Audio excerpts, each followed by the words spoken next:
Hey, one viewer. And there's JR. Hello. Two viewers. All right, we're cooking with gas. No doubt. Wearing your crawl space shirt. I'm wearing a new Spidey shirt I got for Christmas. It's a half Venom, half Spiderhead. Oh, wow. Okay. No, it's not your favorite. Hang on, can you hear me? Hey, Neil, I can hear you. Yeah.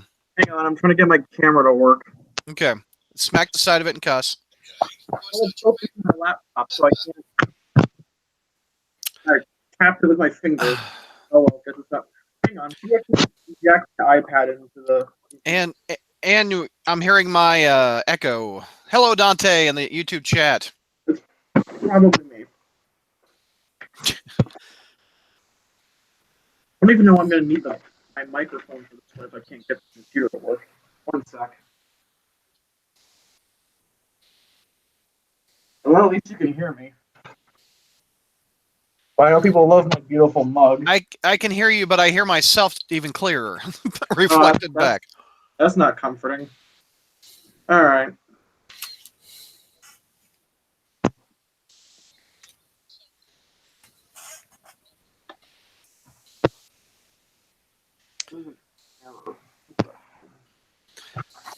Hang on, Brad, can you send me that link again to the Hangout? Okay. Here, I'm going to eject you and have you come back in. Cool, thanks. All right. All right. He got ejected. Oh, you know what, Neil? I apologize. That was me. That was me with the echo. My bad. Uh-oh. Oh, I'm so sorry. I just saw that my YouTube channel was open. Hey, George, what's going on? Can't no mic, huh? You're just gonna talk.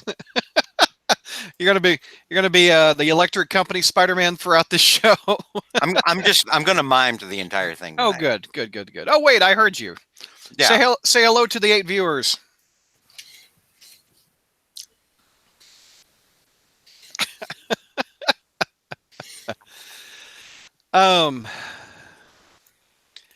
So Neil was having camera problems, and we're waiting on Holly. Did I send an email to Holly? Yeah. Neil having camera problems is not a bad thing. Okay.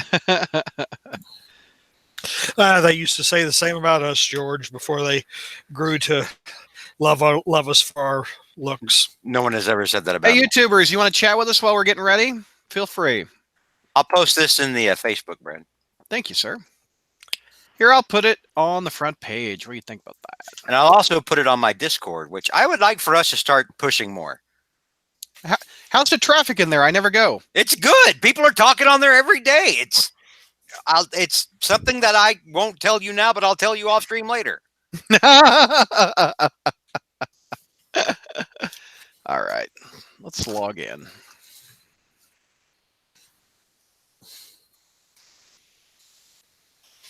Says you're not allowed to join the chat. Maybe it's because I ejected you. Oof, that's not good. Let me add Neil.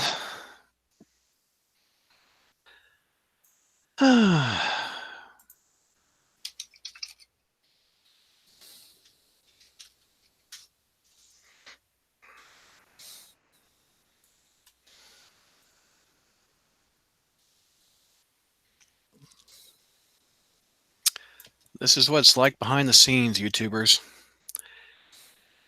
Adam, yeah, get that link to the Discord on the front page. Okay, George, after we're done recording tonight, we're putting it on right after the record, okay? We're putting what on after they record? On the Discord link on the front page. Oh, good. I mean, it's, we're only 3-4 months. Why start now? No, that would be awesome. Especially, seeing as how we could tell people, oh yeah, there's a convenient link for it on the front page. Problem. And they could go right to it. I've tried to add it before, but it's a weird, funky link or something. I don't know. We're up to like 60 people now. Oh, good. On there. Okay. Yeah, I mean, people are talking all the time. Just chattering away. Good. It's very busy in there. Welcome, Neil. Neil. Okay, the camera works at this angle. Now to see if I can get it to work at other angles, then right at my keyboard. You're going to be like Charlie's Angels. We're never going to see you. That's not a bad thing. Oh. Okay. Oh. Okay. You just gotta tilt it up, sir. Okay, let's see.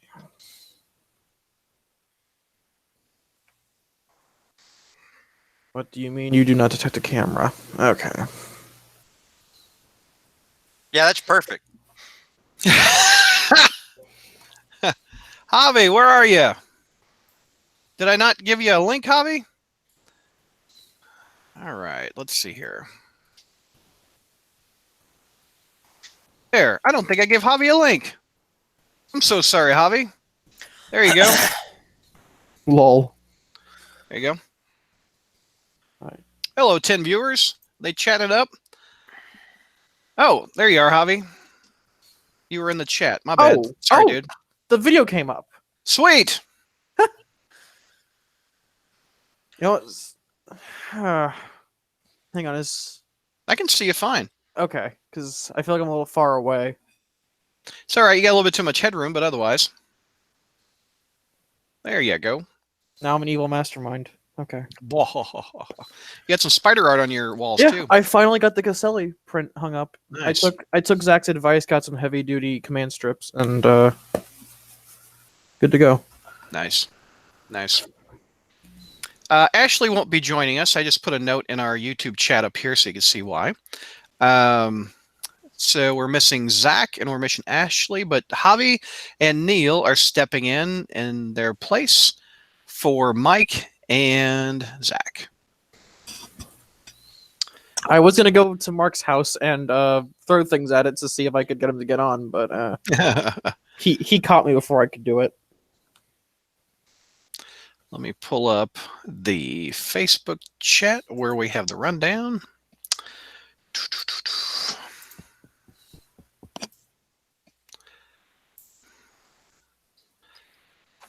This is the first time I've ever worn something that wasn't black or so navy blue that it looked black on here. It's 'cause it's Javi, so cold next to this window. Javi, if you can hear, I just gave him the link. He's trying to ring me. You don't ring me. I ring you. I don't answer to you. Javi, click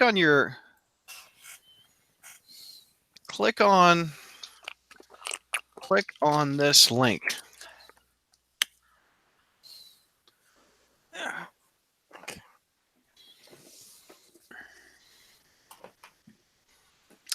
Or you can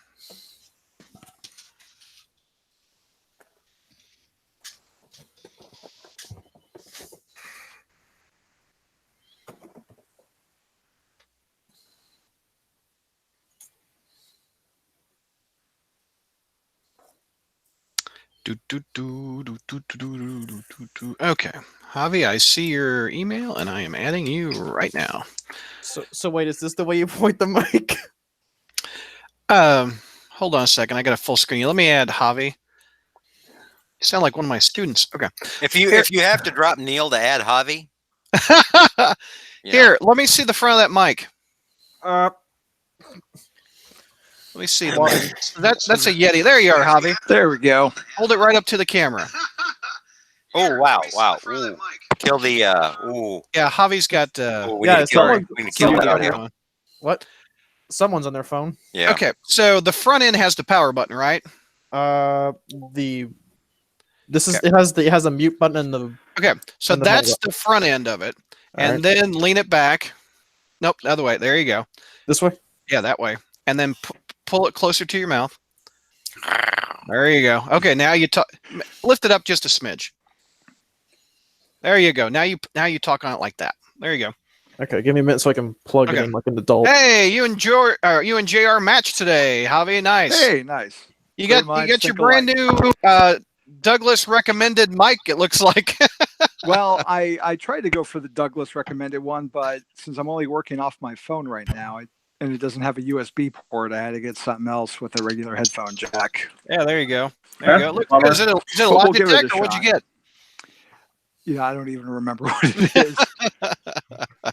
It was something Amazon recommended. It was 4.5 stars and There cost you about go. the same price. Cool. You got I don't think I've been in that room, Javi, that you're in there right now. You got a wall full of pops over there. It looks Oh like God, yeah. you addicted to them. Half of them are my fiance's. Oh, So she's got Freddy Krueger and Ooh, nice. Pennywise and the royal family. So I know George is going to be shocked about this, but I have a Chucky and Tiffany pop. yep, those are. Oh, you got those too? Right behind. They're Let literally me, right behind me. Let me show you my shocked face. Hey, look, guys. Brad collects plastic for in his free time. Neil, did. Neil, fix your mic. I think it's picking up your cam mic and not your headset. Yeah, I think so too. Yeah, you sound like complete shit right now. Well, should- worse than normal. I'll put it. You that way. should sound much better. Go to the sound and click Yeti.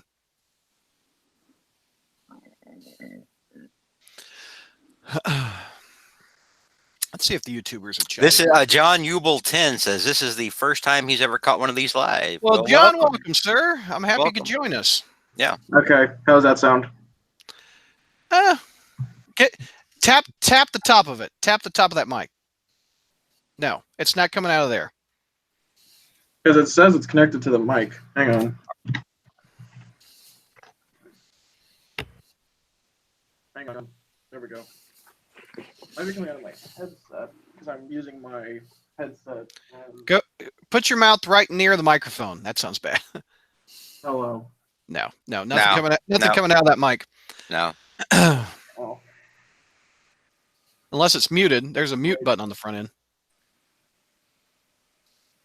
Hang on a second. I'm going to mute myself real quick and I will. All right, no problem.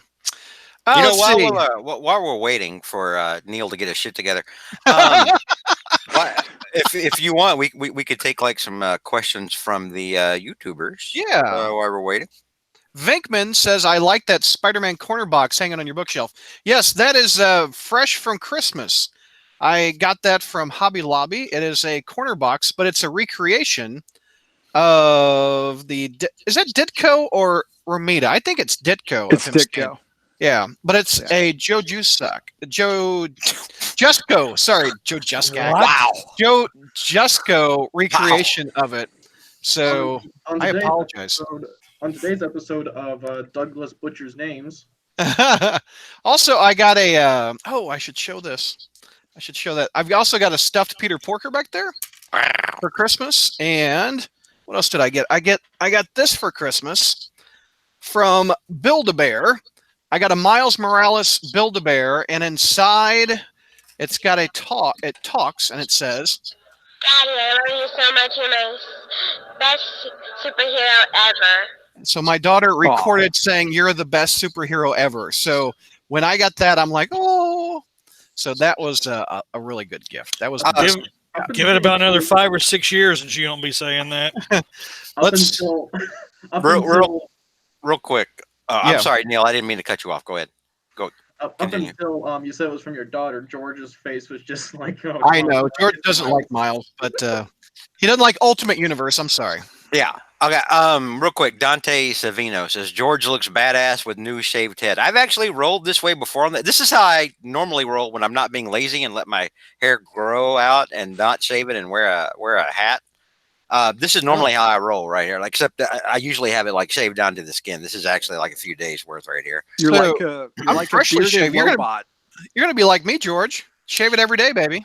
I wish I could. Well, you know what? We'll compare. I don't want to bore YouTube chat with like us talking about like the best razors to shave. Do you like use like an actual? Never. We'll talk afterwards. I use a Gillette Fusion 5 blade every day. Oh, I'm not ever using Gillette again. I used to use. Oh, yeah, I'm done with yeah. Gillette. I Here used we to go. use. I used Oh, to. that's right. Yeah, get Here woke, we go go. broke. I used to use Fusion. I've used Fusion for like several years. Yeah, I love them. and Like, great razor. yeah, I'm done. Vinkman got a stack of old Treasury editions for Christmas. That's nice. Let's test Neil's mic. Hello. Nope. Okay. You know what? Screw this. We're gonna ditch the mic and go back to the headset. Okay, that's fine. As long as it's close to your mouth. Why wouldn't it be? Okay. Heroing 2.0. Hey, Brad and gang. I've been reading the Marvel Masterworks series for Amazing Spider-Man. I was wondering where to go to continue the series in trade. I believe Masterworks is issue 212. Heroing 2.0. Hey, Brad and gang. I've been reading the Marvel Masterworks series. Whoa! Somebody Whoa, mute whoa. mute me. Somebody's got the YouTube. chat playing. There you go, Neil. Here's the best advice, Heroing. For $60 a year, get Marvel Unlimited, and you can read from issue 212 all the way up to 6 months after the most recent issue. That I love Marvel Unlimited. It's $60 well spent. It's one of the best values you can get as a comics fan. It really is. Okay. Can you hear me now? Yeah, That is exponentially better. Yes. like 1,000% better. Oh my God. Yeah. I'm not sure this mic is worth the investment. It was like a Christmas present 3 years ago. I'm still trying to figure it out. It's a great mic. I use it all the time, and you just gotta mess with your settings a little bit. Yeah, I think we'd have to. I think it would take a lot longer than we have right now to. Yeah, I agree. Yeah, maybe do a test when we're not recording. Is that better right now? Is that better? Can you see me better? You look great. Oh, you just turned the light on. Very nice. No, I just swiveled it around a little. What about the mic? No, I'm just kidding. My mic is fine. My mic has always been fine. Please, I always sound like a professional. Giving you a hard time. All right, are we ready? Let's go. JR, you've been mute for 15 minutes. You all right? Yeah, I am. I'm just, recovering from some snow blowing today. We've got about 6 how many to inches 10 inches. How many? 6 to 10? Well, what are we talking about?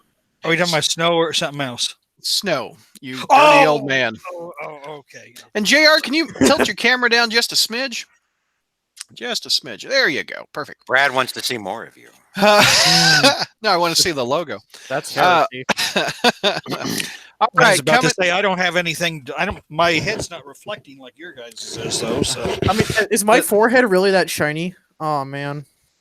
All right, coming down in 3, 2. Hey, Crawl Spacers, welcome to our first review show of 2019. Let's introduce the panel. We've got JR. JR, what's going on? Oh, not a lot. Just the new year, just reflecting on how bad last year was and how bad this year is going to be, and probably the year after that. And, Good gosh. Kind of wondering why I still even, get up in the morning. But, I think I'll survive. And how are you doing? I'm doing good. I'm going to ask everybody if they got any spider-related gifts for Christmas. JR, what'd you get? You get anything cool? I have sweaters. You got a Spider-Man sweater? No, I got sweaters. Oh. What Spider-Man related gifts did you get for Christmas? Did you not understand? Well, that's because I didn't get any. No goblin sweaters, nothing besides the gift exchange we did. No, my family doesn't appreciate me. They don't enable. No, I mean, oh, you poor. I've just given them my heart and soul and worked my fingers to the bone for them, and have given up my entire life for them, and they get me sweaters. That's odd. You're so lovable. I know. I know. Let's get off JR. I'm about to get depressed. Let's go to George. What's going on, George? To get back to JR's depression. No, I don't. Yeah, JR, it's okay because you don't have that many years left. Oh no! I mean, so I know. that's the But see- upside. But see, that's why I want to make what little time I have more memorable. And it seems like it's just going to be the next 55 years seem like they're going to be the same as the previous 55 years. Well, Way with that to outlook, start you're off gonna go far. 2019 with an intro. Everybody wants to hear this on the podcast. George, any spider-related gifts for Christmas? Yeah. What'd you get? I want to hear it. Let's hear it. So do you remember not too long ago when we talked about how for the last 10 years or so, it's been kind of rough to talk to people that that are Spider-Man fans, but aren't. Right. They're not actually comic readers. They don't really know a lot. They just know who Spider-Man is, and they see the movies. Isn't that cool? Tom Holland rocks. So one of my friends, knowing I was a Spider-Man fan, got me Spider-Man Homecoming. On Blu-ray? Ooh. This is where he becomes an ex-friend, right? No, you take it and you smile, and you're like, And you contemplate your existence. okay, hey, thanks. I mean, because you don't want to be that. You don't want to be that asshole. Yeah, you don't. It's It's a like, gift. You're supposed to be happy for a gift. Yeah, you don't want to be that guy. Yeah. So, Well, what kind of asshole do you want to be, George? I want to be the one who's grateful when somebody gives them something. Oh my god. So I wound up giving it to another friend who had a kid who I knew the kid would probably like it and whatever. I felt kind of dirty. I'm like I'm giving this kid the wrong Spider-Man, but whatever. I mean, it's it's whatever. Right. So you get a Blu-ray of Homecoming. Ooh. All right, we've unfortunately Mike, Zach, and Ashley can't make it with us, so we have Neil filling in. What's going on, Neil? It's Saturday. I Yeah. have nothing going. I have nothing going on today, so this is like the first thing I've done today. That's what weekends are for. You're supposed to rest. Enjoy those. You're almost out of college. You won't get those sometimes. Ew. Okay. Yeah. No, you'll have plenty of time to rest when you're old and alone and unloved and All right, you know, everybody, so- mute JR's depression. This is We're not depressing. labeling his depression this episode. And we also have Javi. What's going on, Javi? Hey, how's it going, guys? Christmas spider-related stuff. What'd you get, sir? I got Funko Pops of Peter B. Nice. Parker and Nice. Spider-Man Noir, and I got an Amazon gift card that I used to get the deluxe Craven's Last Hunt, which not only has Craven's Last Hunt, but it has Soul of the Hunter, his first appearance in Amazing Spider-Man, What If Spider-Man Got Killed in Craven's Last Hunt, Nice. the sensational annual that was Craven's first hunt. It's got some Brand New Day backups of Craven that I've never read and never going to, and Good man. Smart. a Smart move. What the that has a Peter Porker version of Craven's Last Hunt. Oh, yeah, I remember And that. then the Captain America issue where he and Spidey fought Vermin that gets mentioned in the story. So this Oh. is the 5th time I've bought this story, but I think I'm good. I think this is finally all encompassing enough that I can stop. It's the immortal story. You can keep buying it, and it'll still remain good. It's like the Yeah. Beatles' White Album or Star Wars, the original 3. I bought that on multiple formats. And they included all the text pieces from the prior editions and all the covers. Oh, nice. So that really sweet hardcover from like the first collection where it's just Spidey upside down in the black suit. I've got that against the one. I glass. got that trade. I I've remember that one. Yeah. Always loved that one, and that art Yeah. is finally in this book. So There's I some was happy covers about of that. trades that I like from the 80s and 90s, like the collecting of the McFarlane collection of the early Venom appearances, the trade as a new Yes. cover. Yeah. Ron Friends did a great cover reprinting the black suit where he's up on a gargoyle in a black suit. I always liked that Yeah, the trade. pink That was a background. good one. So, Yeah, a lot of I sometimes collect trades for the covers because I like the covers. Yes, I do. All right. I was before- about to say, I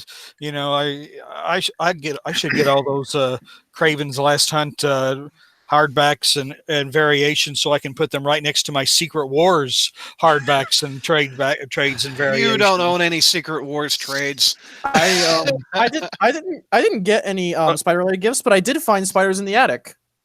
Oh, well, there you go. There you I'm go. my pet project this over the break was to clean my mom's attic, since we're planning on downsizing soon. So I went up there and cleaned, and there was a whole nest of spiders. Oh, that's not good.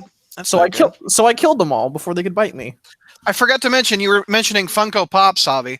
I Mhm. got a Peter Porker pop, nice. so I had to order that through eBay though. Yeah, All I right. could not find it. All right, real quick Yeah. PSA. All right, because Neil has just talked about his wholesale murder of spiders. All right, listen. When you find a spider or a gecko in your house, the little tiny lizards, Yeah. do not kill them. Absolutely do not kill them. Geckos and spiders. Do you know how many insects, like especially flying insects, these things eat per year? Find an alternate solution for our arachnid and gecko friends, please. I beg you. They're doing you a service by being around. Also, snakes in your backyard, like a black snake, that'll take care of mice. Yeah, black snake is not going to mess with you, and all it will do is eat vermin. So yeah. No doubt. They That's your won't even P- It was more of a flight or it was more of a panic reaction just because I didn't see them and they just appeared right next to me. Well, just because you're weak and gutless, it doesn't mean a bunch of spiders should have to die, Neil. you guys are hot. I mean, not Well, hot, shit. but you're You Red should blooded Why, in thank you, 2019. Brad. You should see us during Dungeons and Dragons. My Oh yeah, goodness. Neil, All right. Neil knows. Well, I if love he it. if he was a VC Andrews fan, he would have gone up there and found flowers on the attic. So I would have gone there and just flamethrowered George, them to I mean, death. JR. Okay, before we get to our reviews of ASM 813 and 814, Brad. what? Did we have any new iTunes reviews? That's what I'm pulling up right now. I'm sorry. My bad. we have 3 new United States iTunes Whoa. reviews. I was Holy. shocked too. Poggers. We have not had a new iTunes review since July 21st of 2018. So I'm going to read the first one. Subject title: Great work, but just mute Zach occasionally. 5 I didn't even write this one. Holy crap! And I that guess was we know the why subject he's not here today. that was the subject title, and inside the body of the text it says please. Oh man, that's just mean. So Oh. Joey Saint, actually Joey 58. I apologize.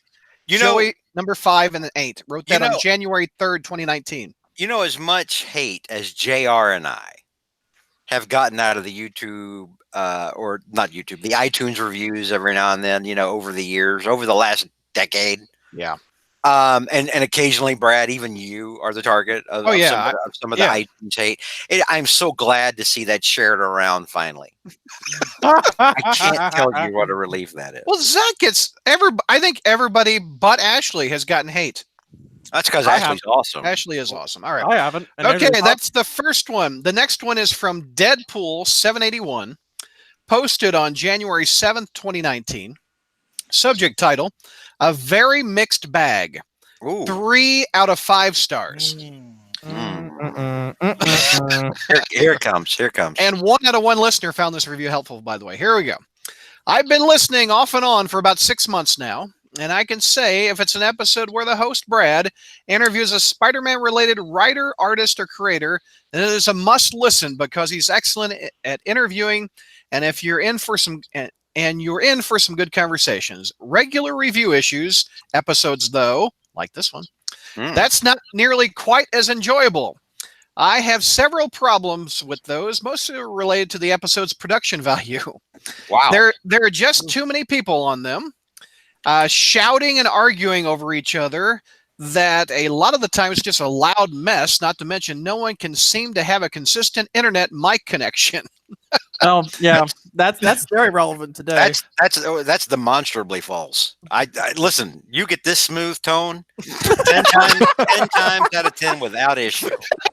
All right. But wait, there's more. But the most damaging aspect, in my opinion, is that they're almost always overtly negative and borderline bullying to Spider-Man creators whose vision of the character didn't line up 100% exactly with the way they enjoyed it as kids. It creates a rather toxic listening environment at times. Also, as a side note, this is not a family-friendly podcast, as they often curse or they make a lot of sexual jokes. Looking at you, JR. That doesn't bother me, but figured it would be worth mentioning in case that sort of thing upsets some people. At the end of the day, there's not that many Spider-Man related podcasts, so I can't complain too much. Time is money, though, so for me personally, I like to listen to Amazing Spider Talk or Untold Tales of Spider-Man first, and only give this one a listen if there's time in my week remaining. Unless Brad is interviewing someone, of course. There you go. What do you discussion on that one? What do you think? Was it written by Dan Slott? It was not. Okay. Deadpool 781. I can't say I've bullied anyone. I don't know. Has George bullied anyone? I mean, Zach, but with good reason. My God. And Neil a little bit, but Zach and Neil are like my younger brother. I pick on them because I like them a lot. Yeah. They know that. I think the quote is bullying to Spider-Man creators whose vision of the character didn't line up with the 100% with the way they enjoyed it as kids. I wouldn't say bullying. We don't really level. I mean, like sometimes we'll talk about a creator's behavior. Mhm. We do, and that I'm sorry, it's germane to the discussion of Spider-Man overall, especially certain creators. Habits of warring with people on the damn internet. But the thing is, we mainly talk about the work here. And I'm sorry, when the work is garbage, we're going to say it's garbage. When it's good, we're going to say it's great. We're not going to mince. We're not going to mince. You know, we're not other podcasts are going to be like, this is kind of, or, you know, that are like really mealy mouthed about whether or not they even like something or not. You know, like if we strongly did not like something, you're going to hear it from us. And it's not like we're just being flatly negative. You're going to hear specific reasons as to why. I think that statement about us not being like, if it's 100%, not 100% in our vision, we hate it, because as far as I'm aware, this podcast has been extremely flexible with the vision of Spider-Man over the course of the last 10 years. Well, one of the things he said in the review, he said that if it doesn't align with how we remember it as kids, let me tell you, the way Nick Spencer's writing Spider-Man right now, it was nothing like it was when I was a kid. It wasn't. It's not. It's enjoyable. So I guess it's like it on that level. And it hasn't been enjoyable in 10 years. But aside from that, it's, you know, do y'all disagree? I mean, am I wrong on that? Any thoughts, JR? Well, I was about to say, if he wants to bring up somebody who has made a point of saying that he didn't like the way Spider-Man was going because it didn't align to what he read as a kid, he might as well talk to Joe Quesada, because that was the whole reason for One More Day was because it's because, well, it's not the Spider-Man I read when I was a kid, or if I saw Spider-Man changing diapers, I wouldn't have read it anymore. Being married isn't cool, and my uncle was cool, and then he got married, and then he wasn't cool anymore. I was about to say, you know, ask Mr. Quesada how he responds to that, then get back with us. And you know what? Every show isn't for everybody. If you'd enjoy the other ones, feel free. And there is a phrase that George coined in, I think, the ASM 810 811 review of the crawl space is often imitated but never duplicated. I think that applies. That's very true. I think that applies to this. That's very true. Criticism there, actually. All right, we got one last one. Solid Big Boss wrote this one on January 9, 2019. 5 out of 5 stars. Subject title: The Best Marvel Podcast. There we go. This is an amazing podcast with a spectacular crew. If you want fun-filled and honest discussions from intelligent, down-to-earth Spider-Man fans, look no further than this podcast. Thank you, Brad. All right. Thank you, Solid Big Boss. That was a solid review. Nice. I appreciate that. Kept you waiting, huh? There you go. Left the positivity till the end. Okay, we have ASM 813. And who has got that issue? Let me look. George, you have that issue. I do, and it's a fun one. I like this. Who chortled? Was that JR? That was me. I'm in agreement. I'm in agreement with you. I chortled. I agree with you. All right. Well, it starts off like a quick and I off the top of the bat, we should say, written by Nick Spencer, penciled by Ryan Otley. You know, great team up. We've said positive things about them before, obviously. But no, it starts off with Scorpion and a whole lot of ghosts from J. Jonah Jameson's past, you know, chasing after him and Spider-Man. Several Spider Slayers, the Human Fly, who I'll talk about a little bit more later. But then it cuts away to the Kingpin because Jonah and Spider-Man are late for the Kingpin's big dinner. And it's got one of the more memorable lines from this year where the Kingpin, you know, where the Kingpin's assistant is like, "Yes, Mr. Mayor, but can we at least serve the chicken because everybody's having to wait?" And the Kingpin says, "No, they will make do with the salad bar." When Kingpin goes vegan, the whole city goes vegan. I love how, like, in that panel, he looks like he's mad that he has to go vegan, like a true Texan. Oh, I would be too. I mean, I'd be like, the hell? And we get a little, a quick recap on how we got where we are. You know, the fight with the Enforcers Mach 2, I guess we could call them, I suppose, or Mach 3 at this point, maybe. No. And I think it's 2. They all look like their predecessors. And keep in mind, we're inside an arcade construct that someone has paid for. And we start, or I say we, Jonah and Spider-Man start to get taken on a J. Jonah Jameson, "This Is Your Life" kind of montage. You know, from when he was a little boy and he left home and he went to live with relatives, and there was, you know, he had to witness abuse. How proud he was when he became a reporter. Have we seen a lot of this origin before? It felt new.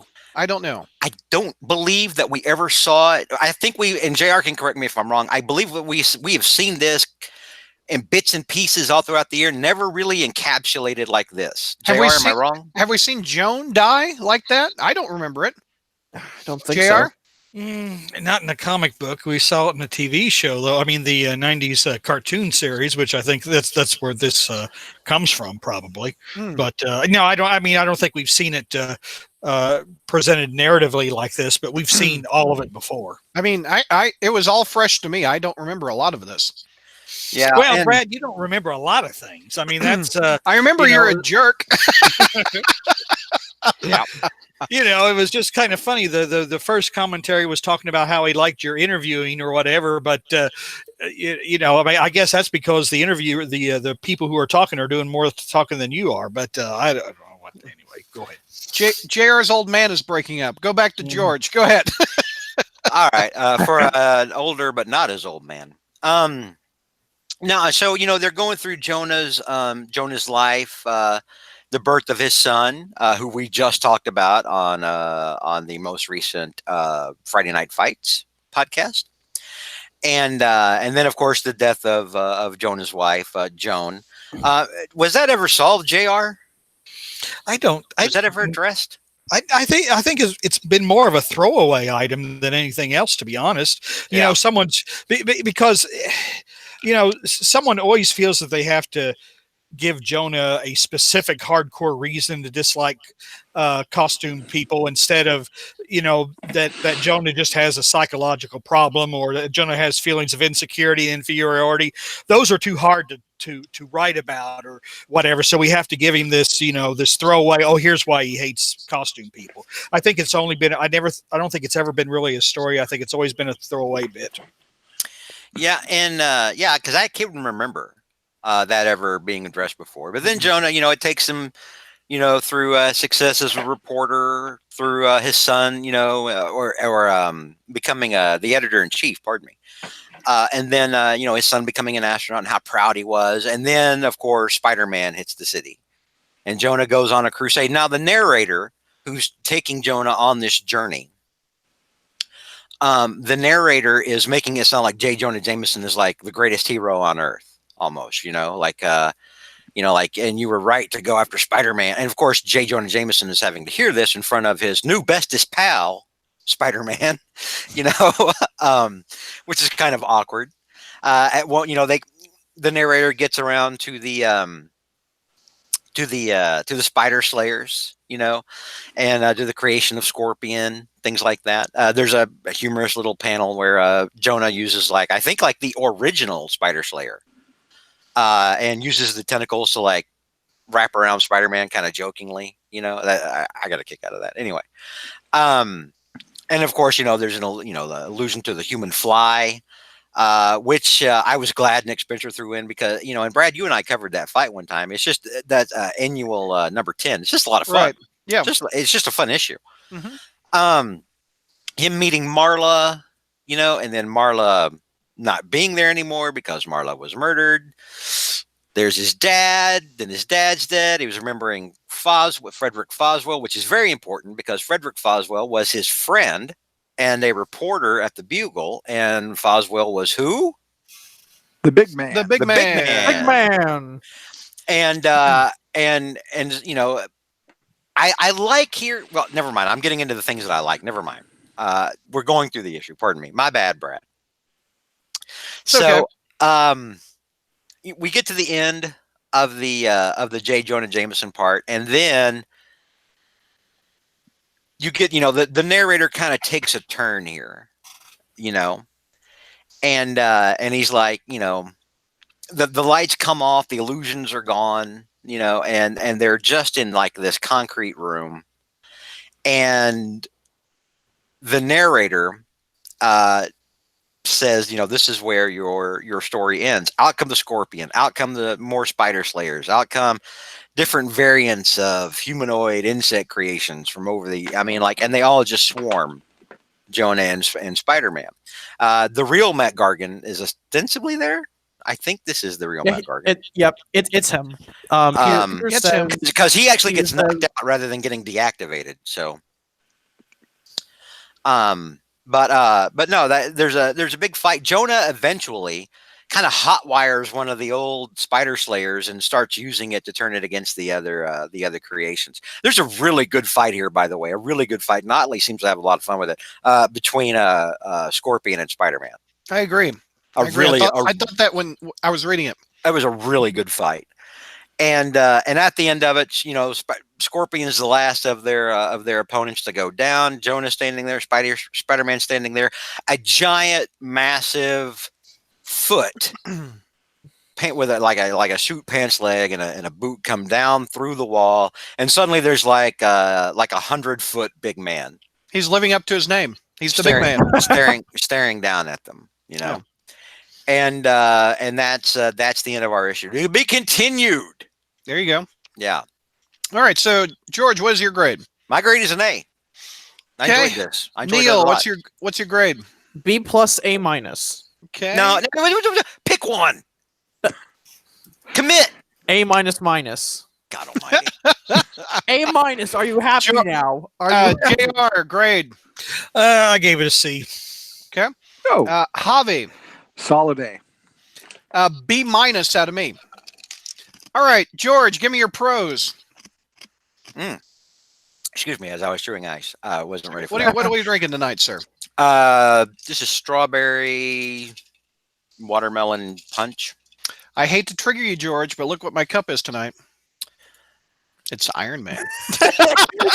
George is like his eyes flared for a minute. He's like, how you gonna be like, have the #1 Spider-Man fan site on the internet for like what 20 years? How are you going to do that? How are you going to have a podcast going on for this long and you're going to show up drinking Mountain Dew out of an Iron Man glass? It was clean. That's why I got a 4-pack of Marvel Heroes. I got Hulk, Cap, Iron Man, and Spidey. I drink out of Spidey first. Iron Man. I'm shaking my head in disapproval. That's what this is. I'm right so here. Sorry. All right. No. Okay. Pros. Love the artwork. I loved.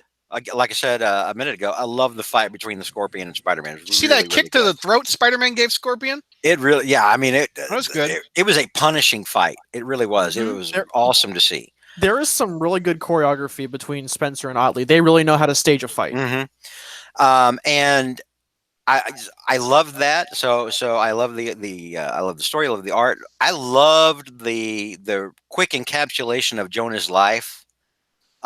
For readers new and old, it was like kind of a, every now and then you kind of have to remind your audience of why a character is important in the story.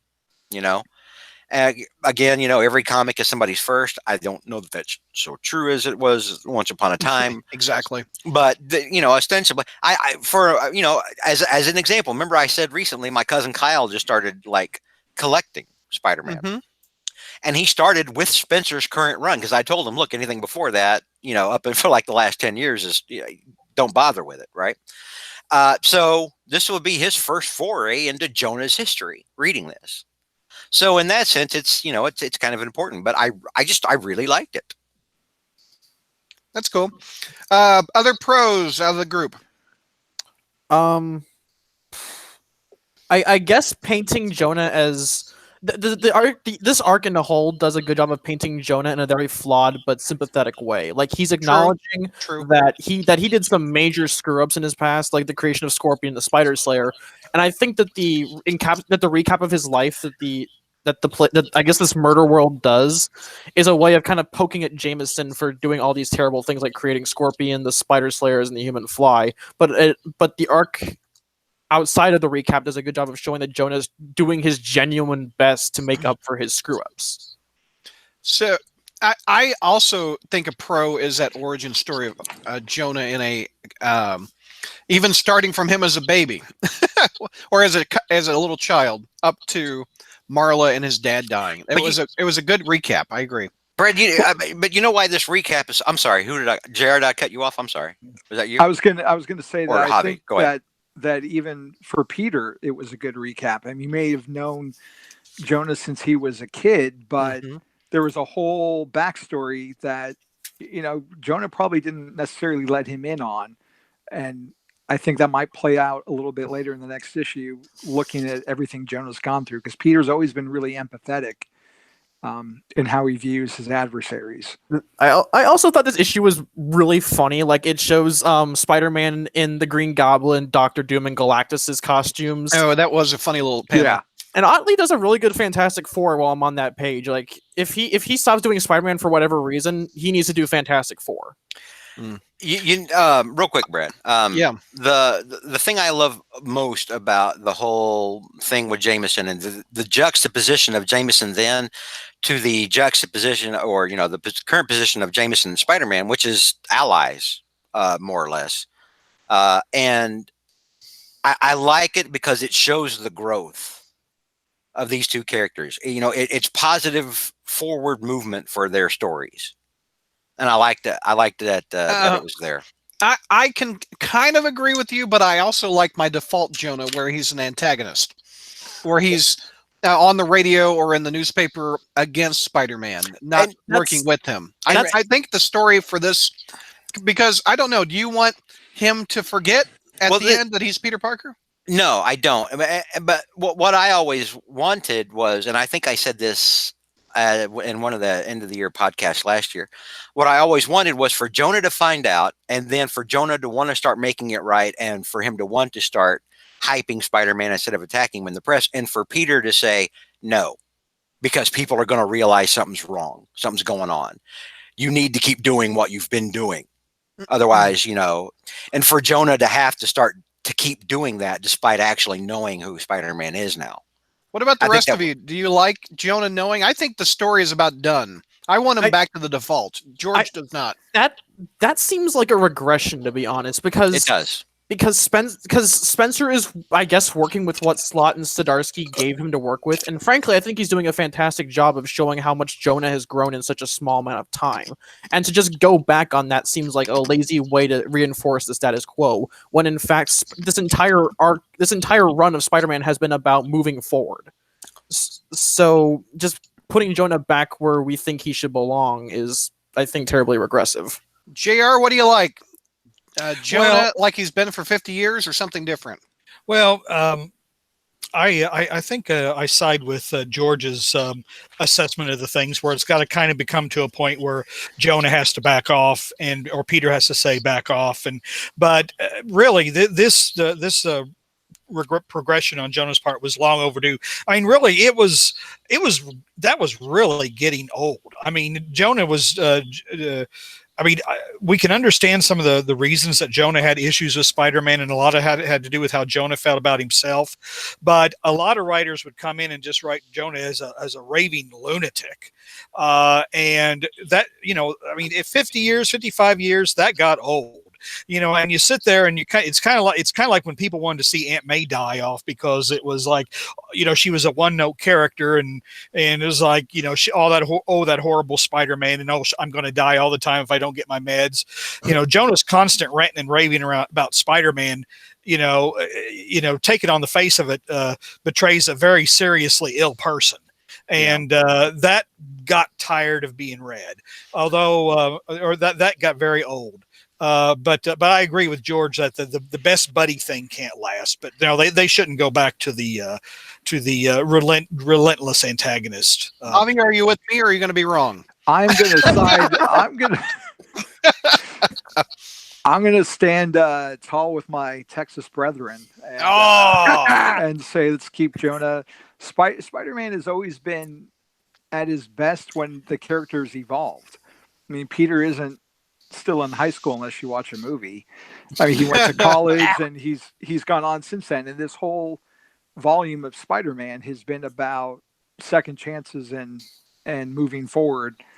And I think it's after 57 years of Jonah ranting and raving, it'd be nice to kind of see this new potential and see what new stories can come out of it. Yeah. Well, And I'm plus, okay. I'm still friends with y'all. plus we already had a regression of Jonah knowing, like when Brand New Day happened and they regressed everyone knowing Peter's secret identity. We technically already had this regression back to not necessarily antagonism, but to the knowing of the secret identity, because Jonah's, was it in Front of Neighborhood where Jonah confronted Peter over his identity? But yeah, the Peter David issue that Zach helped. We already had this regression, and it wasn't a good regression. So if anything, that was an example of what not to do with the Peter Jonah dynamic.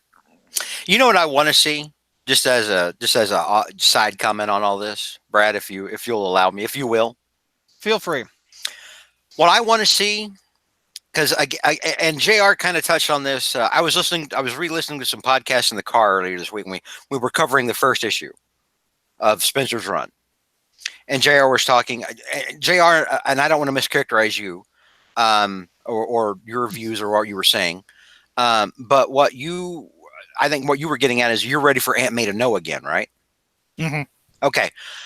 What I want after reading this issue, and this is something I thought of, I want something like even if it's a one-off story, I would love for like Spider-Man to be fighting something or something terrible, have all of the people who know him and know that he is Peter, know, like Mary Jane, Aunt May, or suddenly Aunt May knows it, if she finds out, Jonah, all of them in the same room having to watch it on TV, and it looks like he's about to die. And what are they going to do?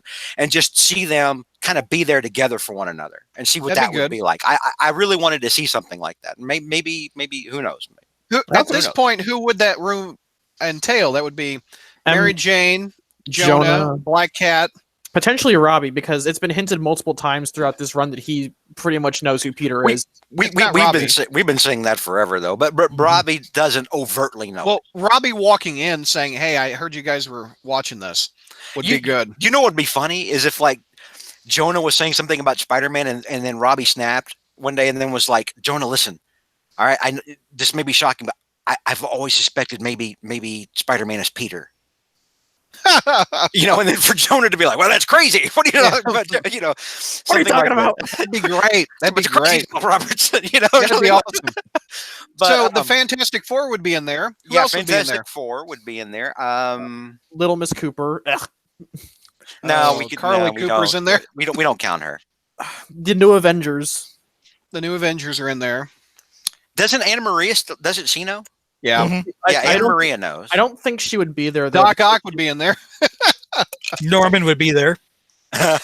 No, he wouldn't. He should be. He would be there as Mason Banks.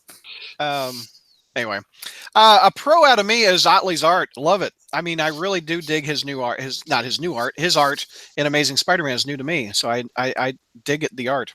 I mentioned this in my written reviews that he is very much a deviation from Marvel's house style, which is a welcome. It definitely reflects the idea of a fresh start for Peter. That this new art team who have never been in Marvel's house before are doing their flagship title. It definitely represents the idea of a new direction. I agree. That's one of my favorite things of the new launch.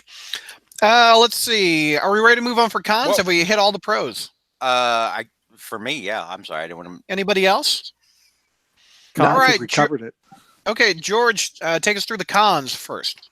Okay, real quick. Done. That was good. There's no cons? No, I didn't have a one. I love this thing. I did. I had a blast reading this thing. I had an absolute blast reading this. And even when a giant 100-foot, big man crashes through the wall, I'm not even fazed by it because I'm reading it and I'm thinking, this is an arcade thing. Well, this is absolutely. He is a big man. He is a big man. This is right up Arcade's alley, and literally, he is a big man. I'm like, yeah, I'm going with it. Yeah, it's good. The big guy it's for good. you. Javi had a con. I will. I'll probably be speaking for Chi-Town when I say there wasn't any continuation of Mary Jane's subplots. Yeah, I would have liked to have seen her making an appearance. There's no Peter Parker either. It's all Spider-Man. It's no subplots that we've been working on. It's all Jonah. Yeah, it didn't stop me from enjoying it, though. I thought it was a really good issue. I have two minor ones. Okay, go ahead, Neil. The first one was that while I love the action scene, I felt it was really short, and that can work. That can work to his advantage because it shows how how much Peter has grown, and how he can take on Scorpion head to head now. But it felt a little short, especially considering that Ryan Ottley really nails down action scenes. Anecdotally, since we just mentioned Otley and the Scorpion fight, I want to bring this up because Adam said this in chat, and I hadn't heard this yet. He said regarding the Scorpion fight, Otley said, "quote It's always fun when the script says fight scene, do whatever." Ooh, that's what Spencer wrote. Nice. Apparently, according to Adam, I don't know if Adam found that on Twitter or what. Down for that. Yeah, that's Otley did a great job then. Maybe. and then my other con is it's more a problem with this arc as a whole, and I should probably save it for next issue just because it encapsulates one of the problems I had with the arc itself. So I'll save that for after we cover issue 814. JR, some cons. What did you have for cons? Well, there's a line that Spider-Man has where it says, "I feel like I've seen this movie before." Yep. And Yes. and to be honest, I do agree. I do agree with George that, like, summing up like the narrative of Jonah's life, not everybody who's reading it knows that, for example. Yeah. And this I will willingly admit maybe is when you've just been on for reading for so long, nothing is new to you. And so I'm willing to confess that some of that is, but a lot of the story just didn't feel like it was anything new whatsoever. I did like the humor though. I mean, like the scene that was being referenced earlier about Spider-Man as Dr. Doom and the Goblin and Galactus, and Jonah saying, I may have overstated some things. I mean, the humor, the writing is very good. The writing is very quick, very crisp, very sharp, very good. But the thing is, then when the big man shows up at the end, you don't know exactly who's behind it, but you kind of get a good feel where the story is going to go, and frankly, it goes almost exactly where I thought it was going to go. So I would say that my problem was again just the familiarity of it, more or less. I do. I'm sorry. Go ahead. No, you go ahead, because there's something I want to ask JR at the end of everyone's cons, Brad. Go ahead. If that's right. No, go ahead and let Neil say his. Yeah. I do think that the big man being a robot and not just being like a regular sized big man, I think it's a good sign of Spencer doing his homework along with the Spider Slayers and Human Fly. Spencer is very obviously he obviously does his homework before writing each plot, and I have to commend him for that. There's no doubt. I would agree on that. Particularly one of the reveals that we'll talk about later in the next issue. Definitely. Yeah, I know exactly what you're talking about already. Me too. And I loved seeing it. I was like, oh God, he remembers. Real quick, I want to ask JR something. Okay. Because again, like I said, I was listening to the old podcasts, especially the one where we reviewed that first issue. And you were still a curmudgeon about it. You were still, I don't know about this. We are 7 months on now. And I remember at the time saying, J.R. Fettinger, take my hand. Let's do this together. Let's see where this goes. How do you feel now about this book, about Spencer, about the direction of Spider-Man, about everything? Or however many months it is now, 6 months later, 7 months later. How do you feel now as opposed to how you felt then? Well, I'm glad I didn't take your hand. I'm not sure that would have. Not too late, brother. Kirby hand. Not too late. Now, I think I articulated how I felt, how I was feeling as it was progressing a few months ago, where I wasn't on board, but it just, at least I wasn't dreading reading the issues, I mean, maybe I wasn't on board with the direction. Maybe the stories weren't really speaking to me or whatever, but it wasn't like reading the last 10 years where you just like sometimes dread opening the issue.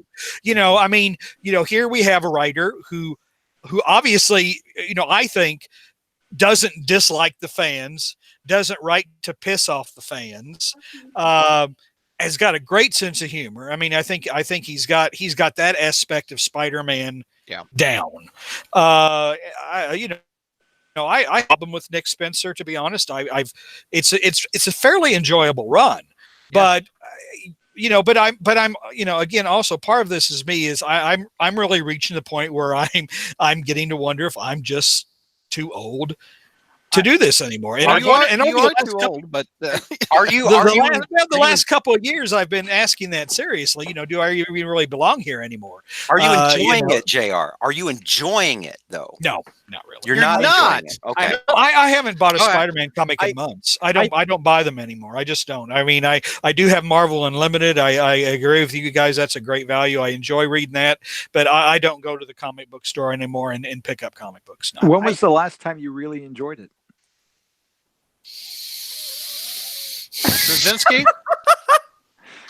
No, you know what? I think 2004.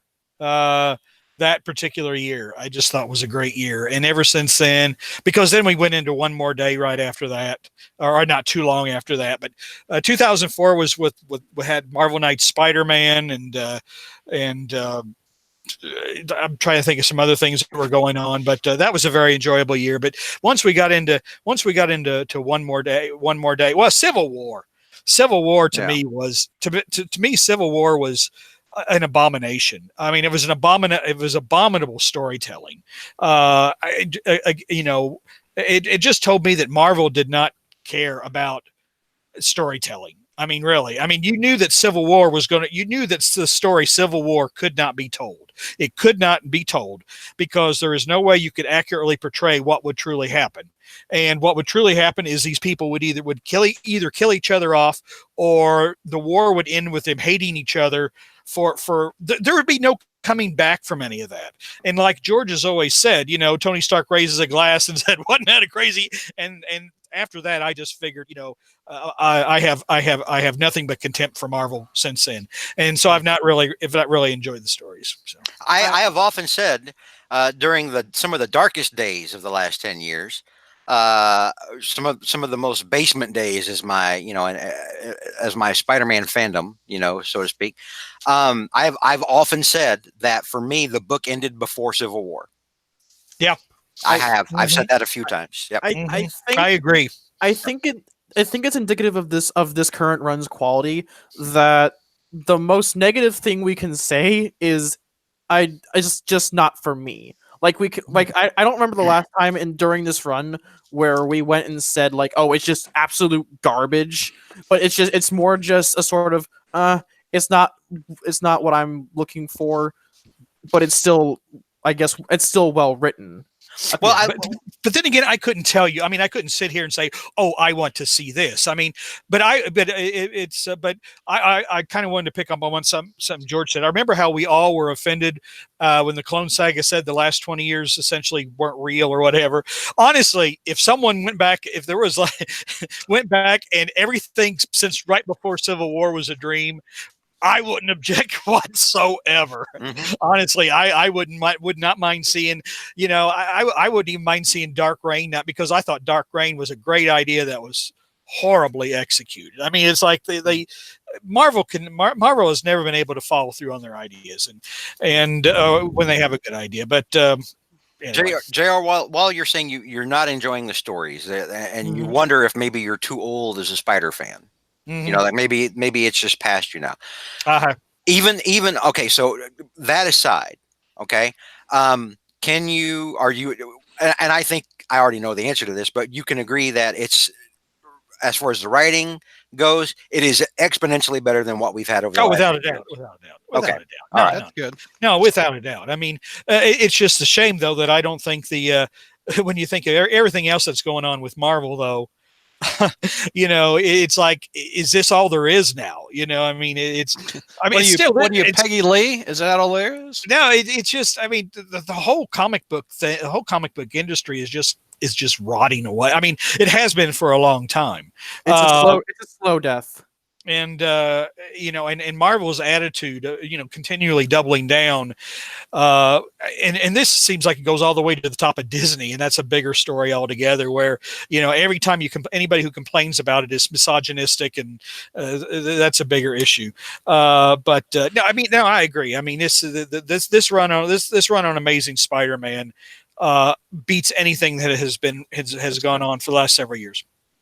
Any other cons? That was a big side debate, but have we hit more cons up? I've got a couple. I think Javi, or was it Neil? I forget which one said that There's no progression of the Mary Jane or the that was roommate fine. or any Peter Parker aspect. It's all Jonah. It's the Amazing Jonah issue. I don't think the boomer, like you mentioned the roommate thing. Friend of Neighborhood, I think, is addressing the roommate. Well, ASM 6 and 7 addressed Boomerang and his presence there. I think we're gonna get more of him as the series goes on. But like his main, I guess, story to kick off the series has been over and done with. Mary Jane's more of an ongoing thing, as I think as what will happen Yeah. as, because I think issues 14 and 22 are going to address Demon. Yeah, I want more progression on that than going back literally 50 years to the Big Man story. But anyway, that's why I gave it a B minus. Yeah, I think I'm sorry. I think I sound like I'm talking over each other, like one of our critics. I think the Senta Demon story, though, is closely aligned with the Mysterio story, which will finally wrap up whenever we get to the movie. Surprise, surprise! You know, that kind of that kind of whoring out that Marvel always does. Do you think that the Senate Demon is tied in with Craven, or are those two separate things going concurrently? That's a good. Is that just an overall question for the group? Yeah. That's hard to tell because judging by the solicits for 17 and 18, I think that they just mentioned that Craven's not going to be doing the hunting. I think that's going to be Moreland, since he's I say that because is his mic breaking up? Is his mic breaking up? Moreland was sandbagged at the end of Spider-Geddon. How is he coming back? They meant so it was pretty left. It was left really open ended at the end of Spider-Geddon number 5 that he was still in his cage waiting to be shifted off to Avengers Mountain. And I'm thinking that before he arrives there, Craven's gonna break him out and use him to hunt down all the animal themed villains, because you got people like Vulture, and I think they got Puma and Black Cat and like King Cobra and Tarantula. I think that he's gonna say, "Hey, Moreland, here's some animals. Go to town." Well, okay. Here's a counter thought on that. So he's supposedly hiring these other villains to help take out these other villains, but if Spider-Man's the big game, wouldn't Craven want to save that for himself and not ship it off to someone else to take care of for him? Otherwise, what's the point for him as a character? I'm going off of solicits, so I can't say for sure. I do think that Craven's going to be involved as more like the game hunting leader, and for all we know, it could just be Craven, and they're trying to mislead us, because it wouldn't be the first time that solicits have misled us this run. So I pray that we're wrong, and that we don't see Moreland anytime soon in an ASM comic. I'm just thinking more on the wider scope of the Spider line and the leftover plot points from Spider-Geddon. So I'm just trying to make sense of like the editorial continuity of the book itself, as opposed to what I want to see. All right, I think we're good for that issue. You guys ready to move on? All right. Let's move on to ASM. What issue is this? This is 14. 814. Javi has this issue. Take me through, sir. All right. So we've got Lifetime Achievement Part 3. Spidey's recapping to us, the audience, as the big man continues his attack against Jonah and the wall crawler. He finally pins Spidey and reveals himself as none other than Frederick Foswell Jr. What a twist. Yeah. Not really. Thanks to Jolly Jonah, Fozzie blames Spidey for his dad's demise. Did you call him Fozzie, like Fozzie Bear? Yes. Waka, waka, waka. Yeah. I'm the big man. So he's been blaming Spider-Man for his dad's demise all this time, which kind of made me question just how old Fozzie is, because in some panels he looked pretty aged, he looked a lot older than Peter. Yeah, true. But so not only does he blame Spider-Man, but he wants Jonah to team up with him to murder Spider-Man together, as long as he figures out why Jonah is acting as supportive as he is, if he was brainwashed or if he's being blackmailed by Spider-Man. So hearing all this and having seen his life, Jonah shockingly takes responsibility for everything, for his words, for his actions. And he winds up shifting the blame of what happened to Foswell Sr., who was his friend, over to himself. So this sets off Junior in a big bad way. No, you have to call him Fozzie. Fozzie. Waka waka And, waka. Gonna get you, And so Spider-Man. he Jump pulls that out a shark. gun, takes aim at Jonah, and Jonah sneaks around behind himself, pulls out the remote control, and tries to use the Spider Slayer to de-arm Fozzie. But he manages to get a shot off, and it clips Jonah in the shoulder.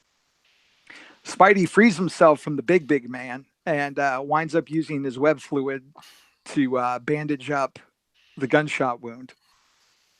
And now that they've got Fozzie apprehended and he doesn't see a way out, he just says to heck with it and decides to kamikaze the whole thing and sets a self-destruct timer for the big man.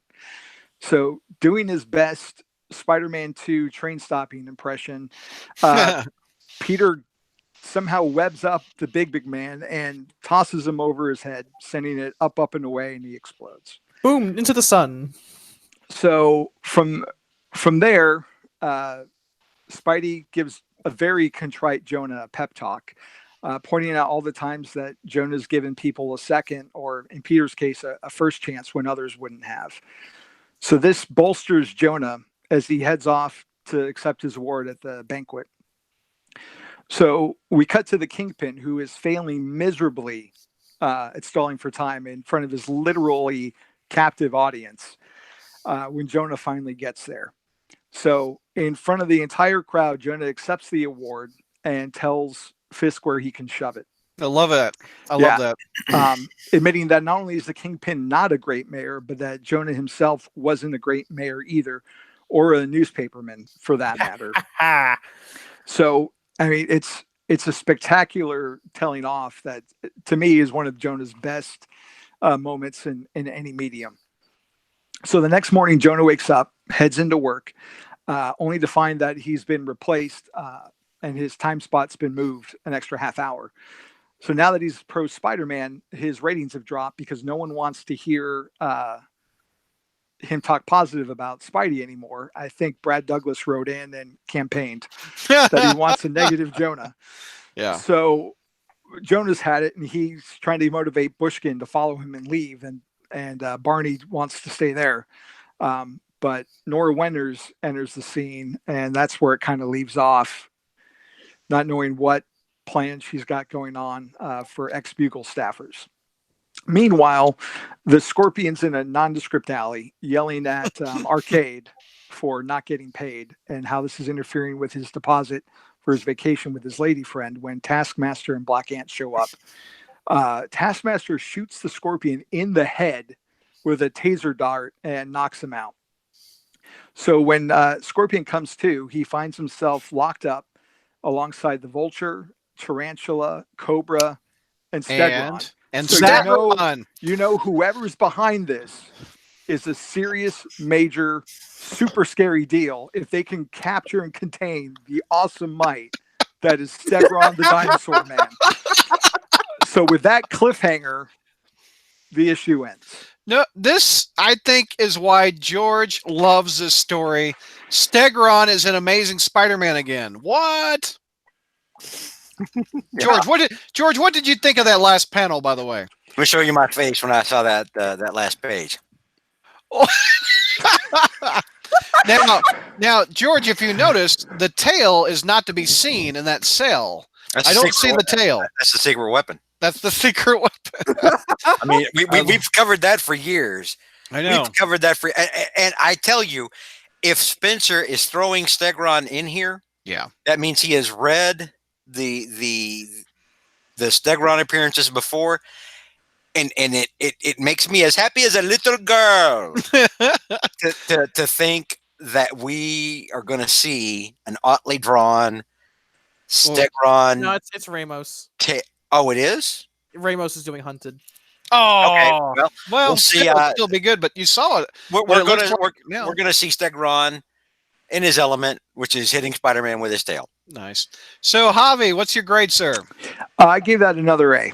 Okay, let's go around the horn, George. A plus, Brad Douglas. A plus. You knew it. You know what's coming. Neil. So I gave it a B+ on my written review, but I'm gonna cheat and take that grade back because I've had more time to read it over. A. Oh, okay. JR. I'll give it a B-. I'm with JR. I'm giving it a B- also.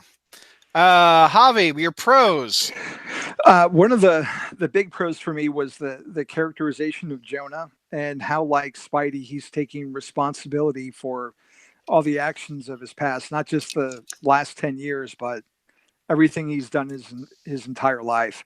And I mean, for me, I cut my teeth on Lee and Ditko Spider-Man, so I got a lot of enjoyment out of seeing like the big man and the enforcers out of this arc, and seeing things I read as a kid, and then sharing it, with my son who hasn't read those yet, but now he's kind of got it in his head, and he's more curious to delve into those earlier issues. Right. Michael Reed said Stegron equals automatic A+ for George in the YouTube chat. So I think that's kind of funny. Let's other pros. What else we got? Anybody? I've got two big ones. One is Spencer's really good use.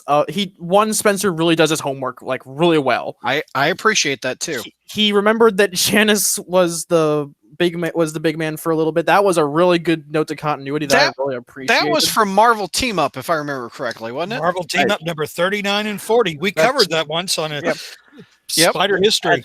And then my second pro is how Spencer continually updates us on these long-running plot threads. Like he reminds us that Taskmaster and Black Ant. Again, it's kind of a side mark, but I love Spencer's Taskmaster and Black Ant. They are the breakout duo of this book. But they're long-running. His long-running plot threads like Taskmaster and Black Ant gathering all the animal-themed villains for I'm assuming is Kraven hunting them down in Central Park. And like Nora Winters coming to Jonah and Peter and all the other ex-Bugle employees and saying, "Hey, I got a job offer for you." I love how he continually dips back into the pool and reminds us these plot threads are still going. And I'm fairly certain he will deliver on these in the near future at some point. But I enjoy how he is consistently reminding us that they still exist and bringing updates to them, as opposed to just doing like a single page of, "Hey guys, remember we're going to deviate from the main plot to bring you such and such," as done by the previous writer. Yeah. Pros, JR, you and I gave it the lowest grade. I think you and I have the same. We were mentioning it on the last issue. We've seen this before. The son of a villain comes back. Only this one, the daughter came back first. So this is like the 3 times Fozzie Bear and his kids have it. I'm not really sure how much more there is to mine out of Frederick Foswell. I mean, to be honest, same. But I mean, were we on pros or cons? We're pros. Well, I kind of set you up for a con. I apologize. I see. I'm sorry. That primarily is it. I mean, ultimately, it's really a continuation of what I said in issue 13. I mean, once you saw the giant big man, you pretty well knew where it was going, and it pretty well confirmed it. So, well, it reminds me of the Spencer Smythe son story. It reminded me of that his son came back with the Green Goblin. Oh yeah, Harry Osborn. Yeah, like all the second generation of these villains are going after Spider-Man again. We've kind of seen that, and that was my disappointment in it. Oh no. Well, I mean, again, it should. No, I'm just saying. I mean, we've already seen one we've already seen one young Foswell go after. So we've seen that, but we covered that a lot earlier. So yeah. What did you like about the issue, JR? Well, I think obviously I think the characterization of both Spider-Man and Jonah at the end, where they kind of. They kind of, I guess they just kind of finally work through it. They've just kind of finally have that, I was wrong. You're a decent guy. Well, you know what? You're kind of a decent guy too, and then like Jonah goes to the Kingpin and basically tells him to shove it and said, says that I screwed up and I spent a good part of my life going after a poor kid who was just trying to do the right thing. So this kind of seems like the end of that story, more or less. But where do they go? Where do they go from here? If that's where I think that it needs to back off and kind of follow what George was saying. Was that But I don't know. I mean, this whole thing with the Nora Winters thing. I mean, I don't know. We'll see where that goes. Yeah. I did appreciate that. Jonah didn't just get like a happy ending for doing the right thing. He had to take it. He had to to get screwed by this because he had to get shafted on his job, and now he's going to Nora Winters for help, or not help, but he doesn't get like the happy ending for doing the right thing just because it's the right thing to do. He has to take consequence for his actions because you can't just immediately flip over a new leaf and say I'm gonna do better now. He has to, I guess, take the Spider-Man route. He has to learn the way Peter, I guess, suffers. Any other pros? George, you had a lot of pros. Oh yeah. First off, the for you continuity porn enthusiasts, the money shot of seeing Janice Foswell dead. Yeah, that said, I read that issue. You're wondering that I didn't read. Yeah. As a nod back to Marvel Team Up 39 and 40, the artwork, Otley's panel and her body is basically the exact same layout as like her death. Great homage to a story that I liked by Bill Mantlo and our pal Sal. And so I loved that. And we talked about it a little bit last time, I love Spencer's dialogue for Jonah. Because he goes back and forth between, bombastic and overplayed to serious and, Jonah, introspective. That's a good word for it. And so I loved the scene at the end with him and Spider-Man, and Spider-Man telling him, what's important is the man that he is today, and this goes back to something I've always said about Peter, and something we I think maybe it was Javi who mentioned when we were talking about the previous issue. Peter has always been empathetic to most of his villains, and one way or another, on some level, he has. And I've said it before. Absolutely, J. Jonah Jameson counts as one of his villains. I agree. And so this makes nothing but sense. It fits Peter perfectly. The dialogue was on point. I loved everything about it, and I love that despite seeing another brand new verse character pop back in Nora Winters, if it brings Jameson back around to publish or back to journalism somehow, I'm all for it. I'm happy with it. I'm good. It feels good, man. Do you want him back as a journalist? Do you want him back as a talk radio show host? I think I kind of want him to go, because remember last issue we hit on this twice, about him being so happy he became a reporter, him becoming editor in chief. I think that's maybe a signal that he's going to have to go back and relearn things that he used to know, that he needs to go back and do it all over again for himself and maybe find himself again. In today's age, I like him as a talk radio show host. I actually would have enjoyed seeing him like maintain this new status quo as a shock jock, because that is kind of the new journalism is shocking. So it makes sense, given Jonah's personality, to fit into that niche role. And I wouldn't be opposed to that. And I think Nick Spencer really has his finger on the vapid, the vapid stupidity of morning shows with these two buffoons. Yeah, that's true. Fart song. I mean, like, it really, he nailed it. It's everybody trying to imitate Howard Stern. He nailed it. Yeah. And so I wouldn't have minded seeing Jonah stay on, as like a radio guy, but at the same time,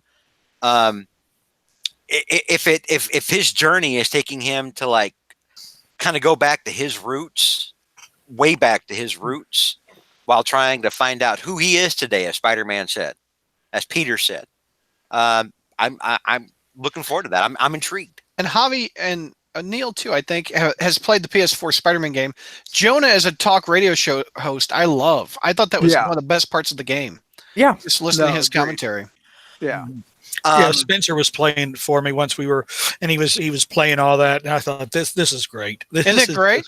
Yeah. It takes the character and it moves them into the 21st century as opposed to newspapers, which are dying. Well, and I think even back in the 60s, Jonah was very much a public speaker. Yep. Yeah. He even went on television. He was on TV all the time. Yeah. So this is just a natural evolution of that. Yeah. And I think that they've kind of been mentioning in the background that Robbie has been struggling to get sponsors at the Daily Bugle, like ever since Jonah left. And I'm wondering if that's going to be built up, considering that Nora Winters is going around basically picking off all these old ex-Bugle employees like a vulture. I'm sure that those two plot points are going to meld together. What do you think Nora Winters is doing again? She's picking up ex-Bugle employees for. You remember how during Civil War they did the front line where they. I think they're going to do something similar to that, not in execution, but in concept, like their own independent news journalism source. Oh, and she doesn't work for the Bugle anymore, right? No, she That's got right. fired. She got Yeah. fired back in Superior because 16. of the Green Guy or the Hobgoblin story Yeah. stuff. Yeah. You know what would be interesting to see, and here's the beauty of Spider-Man. We're all talking about how engrossed we are in the story of the supporting characters. Oh, that's true. Yeah. You know, and Yeah. where it's going. If we wind up where Jonah goes to work for Robbie as a reporter, I want to see the dynamic there. I want to see how that plays out. I'm excited about the possibility that might Yeah, even happen. that's You know what I funny. mean? That's a cool concept. It is. Oh my God!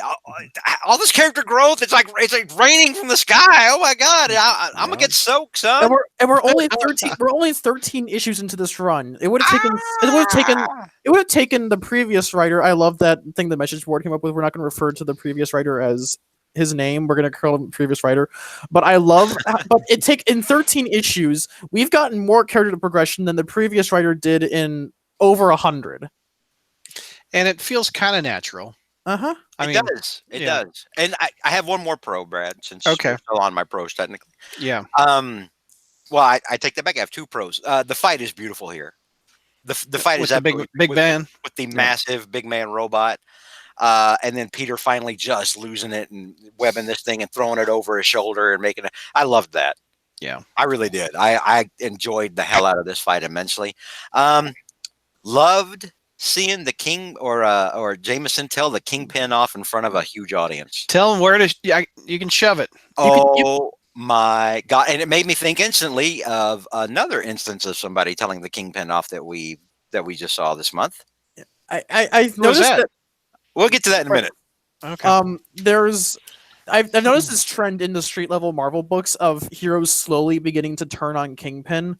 Like I know that they're generally opposed to the Kingpin in general being mayor, but now there's like an active dissent in the streets from the public. Like you saw Daredevil's overarching story since the Legacy relaunch was him being, I think, deputy mayor to Fisk.